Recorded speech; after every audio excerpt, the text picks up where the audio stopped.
नमस्कार दोस्तों, मैं स्वागत करता हूं आपके अपने YouTube channel Ram's online classes पर। आज के इस वीडियो में हम लोग देखने वाले हैं भौतिक विज्ञान के अध्याय दूसरे मानव नेत्र और रंग बिरंगा संसार में टॉप 35 क्वेश्चंस को, जो एग्जाम की दृष्टि से बहुत ज्यादा इंपॉर्टेंट है। बार बार जो परीक्षा में पूछे हुए क्वेश्चन है उसी क्वेश्चंस को हम लोग इस वीडियो में आपके माध्यम से दिखाया गया है।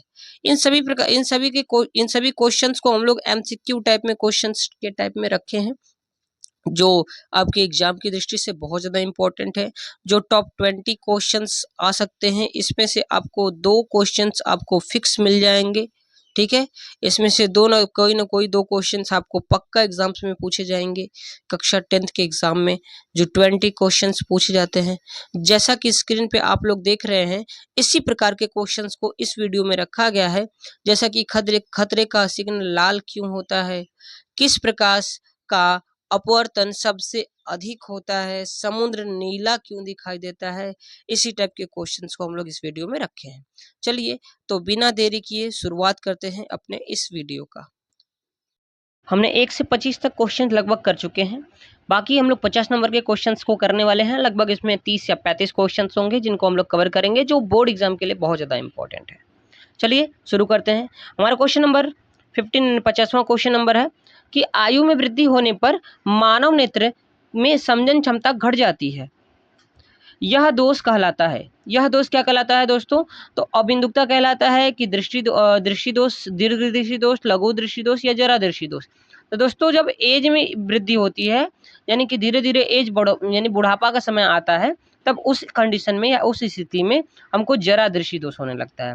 यानी हमारी मांसपेशियां ढीली हो जाती हैं, जिसके कारण क्या होता है कि जरा दृष्टि दोष होने लगता है हमको। यानी न दूर की न पास की, थोड़ी थोड़ी सब दोनों जगह की जो वस्तुएं होती है थोड़ी धुंधली दिखाई देने लगती है।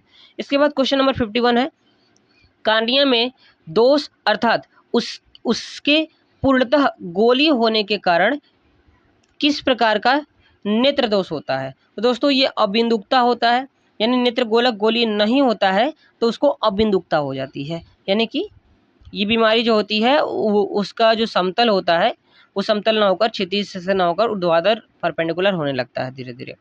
अभिमुखता नेत्र दोष वाले व्यक्ति के चश्मे में किस तरह के लेंस दोष का निवारण होना चाहिए? मतलब कि उसको किस प्रकार का लेंस प्रयोग करना चाहिए। अगर उसको अभिमुखता हुआ है तो उसको बेलनाकार लेंस का प्रयोग करना चाहिए। यानी कि वो जो चश्मा होना चाहिए कुछ ऐसा होना चाहिए, जो आप लोग कभी देखे होंगे, ऐसा एक बेलन की आकृति का।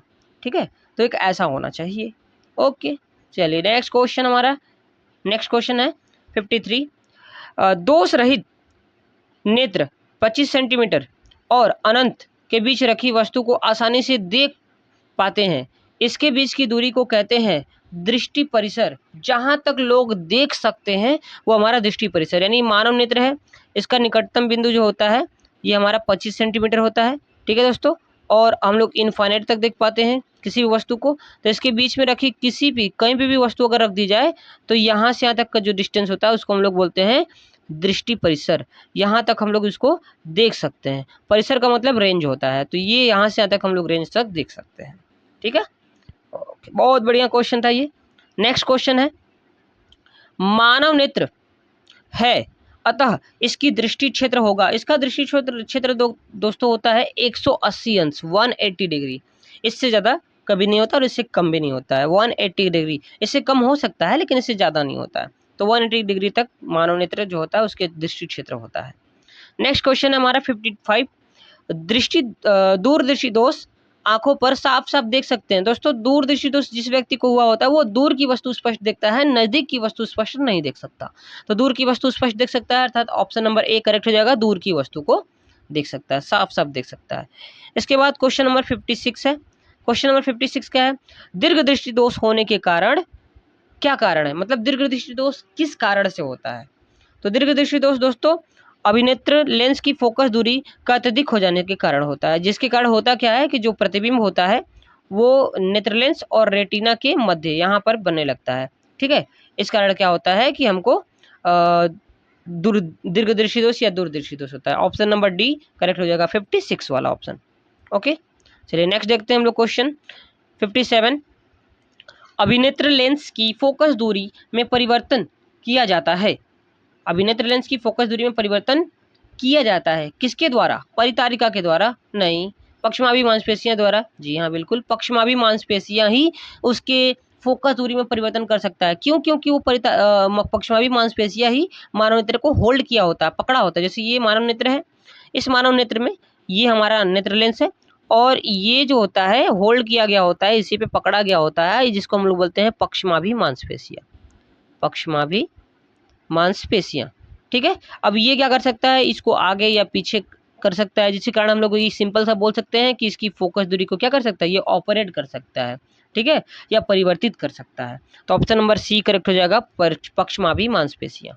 आई होप समझ में आ रहा होगा। नेक्स्ट क्वेश्चन देखिए 58, रेटिना प्रकाश को परिवर्तित करता है। रेटिना प्रकाश को परिवर्तित करता है, किस में परिवर्तित करता है रेटिना प्रकाश को? तो विद्युत सिग्नल में। जो रेटिना होता है वो मस्तिष्क में भेजता है विद्युत सिग्नल के माध्यम से, ठीक है। तो ये आप लोग याद रखिएगा, रेटिना ये काम करता है। नेत्रदान करने वाले व्यक्ति की आयु सीमा होगी। नेत्र जो दान देता है व्यक्ति, उसकी आयु सीमा कितनी होनी चाहिए? 10 वर्ष होनी चाहिए कि 25 वर्ष होनी चाहिए कि 60 वर्ष होनी चाहिए? दोस्तों कोई एज लिमिट नहीं है, इनमें से कोई नहीं ऑप्शन है करेक्ट, ठीक है। वो कभी भी नेत्र लेंस क्या कर सकता, नेत्रदान कर सकता है। ओके, क्वेश्चन नंबर 16, मृत्यु के पश्चात कितने घंटे के अंदर नेत्र निकाल लेना चाहिए या फिर निकाला जा सकता है? क्वेश्चन नंबर 16 बहुत ही इंपॉर्टेंट है, बहुत ज्यादा इंपॉर्टेंट है, पेपर में कई बार आ चुका है ये क्वेश्चन, ठीक है। तो ऑप्शन नंबर बी करेक्ट हो जाएगा, 4 से 6 घंटे के बीच में। दोस्तों 4 से 6 घंटे के बीच में आप किसी भी मृत व्यक्ति के आंखों को निकाल सकते हो, ठीक है। ये 4 से 6 घंटे आप लोग याद रखेंगे। क्वेश्चन नंबर 61, इनमें से कौन व्यक्ति नेत्रदान कर सकते हैं? संक्रामक रोग पीड़ित व्यक्ति, पहला ऑप्शन। दूसरा मधुमेहक रोगी। तीसरा दमे दमे का रोगी। और चौथा ऑप्शन बोल रहा है कि बी एवं सी दोनों, ठीक है। इनमें से कौन सा ऑप्शन हो जाएगा? तो बी एवं डी दोनों। मतलब अगर रोग से पीड़ित व्यक्ति भी है, मतलब स्वस्थ नेत्र वाले तो दान कर ही सकते हैं। मधुमेह मतलब कि जो नशीले पदार्थ का सेवन करते हैं वो भी अपनी आंख को दान दे सकते हैं, और दमे के जो रोगी होते हैं वो भी अपना आंख दान दे सकते हैं। और संक्रामक जो रोग वाले पीड़ित व्यक्ति होते हैं वो अपना आंख दान नहीं दे सकते। यानी कि इसका ऑप्शन नंबर डी करेक्ट हो जाएगा। मधुमेहक रोगी और दमे के रोगी दोनों जो है अपना नेत्र दान कर सकते हैं। चलिए नेक्स्ट क्वेश्चन देखते हैं 62, कौन रंग है जिसे खतरे का सिग्नल में उपयोग किया जाता है? दोस्तों बड़ा इजी क्वेश्चन है, ये आप लोग पता ही होगा। लाल रंग जो होता है वो खतरे के सिग्नल के रूप में प्रयोग किया जाता है। क्यों? क्योंकि उसका प्रकीर्णन सबसे कम होता है और वो दूर तक आसानी से दिख सकता है, इसलिए, ठीक है। इसके बाद क्वेश्चन नंबर 63 है, श्वेत प्रकाश जब प्रिज्म से होकर गुजरता है तो रंग कौन सा रंग जो है सबसे अधिक विचलित होता है? सबसे अधिक जो है वो हो जाता है, क्या हो जाता है? ऐसे विचलित होने का मतलब सबसे ज्यादा भटक जाता है। तो नीचे जो होता है वायलेट यानी बैगनी होता है, ठीक। तो ऑप्शन नंबर सी करेक्ट हो जाएगा, बैगनी, ठीक है। अब समझ में आ रहा होगा, बैगनी जो है सबसे अधिक विचलन होता है, इसके बाद नीला का होता है, उसके बाद पीला का होगा, फिर सबसे लास्ट में लाल का। सबसे कम विचलन लाल का होता है दोस्तों, ठीक है। इसके बाद क्वेश्चन नंबर 64 है। क्वेश्चन नंबर 64, प्रकाश एक पतली झिल्ली से होकर नेत्र में प्रवेश करता है, इस झिल्ली को कहते हैं, इस झिल्ली को दोस्तों कार्निया कहते हैं। मानव नेत्र के सबसे आगे वाला जो भाग होता है, आगे वाला भाग जो होता है उसको हम लोग बोलते हैं क्या?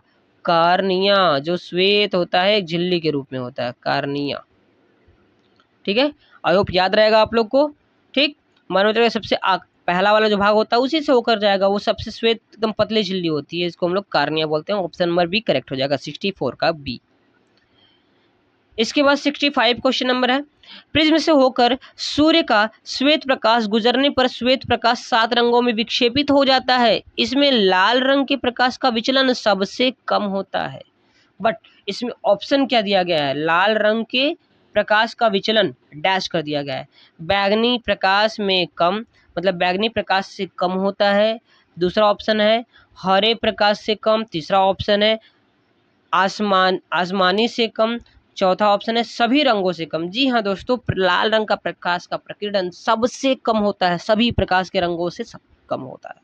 यानी ऑप्शन नंबर डी करेक्ट हो जाएगा, सभी रंगों से कम विचलन होता है लाल रंग का। बहुत बढ़िया क्वेश्चन, बहुत इंटरेस्टिंग क्वेश्चन, बोर्ड एग्जाम में बहुत ज्यादा इंपॉर्टेंट क्वेश्चन है ये भी। ठीक है, इसके बाद क्वेश्चन नंबर है 66, चूजे के दृष्टिपटल में कौन सा कोशिका नहीं होता है। दोस्तों बहुत ही बढ़िया क्वेश्चन है कि चूजे के दृष्टिपटल में कौन सा कोशिका नहीं होता है। चूजा, आप लोग मुर्गे के बच्चे देखे होंगे, वो चूजे होते हैं, उसमें इसमें कौन सी दृष्टिपटल नहीं होती है। संसलाका कोशिकाएं, दूसरा है शंकु कोशिकाएं,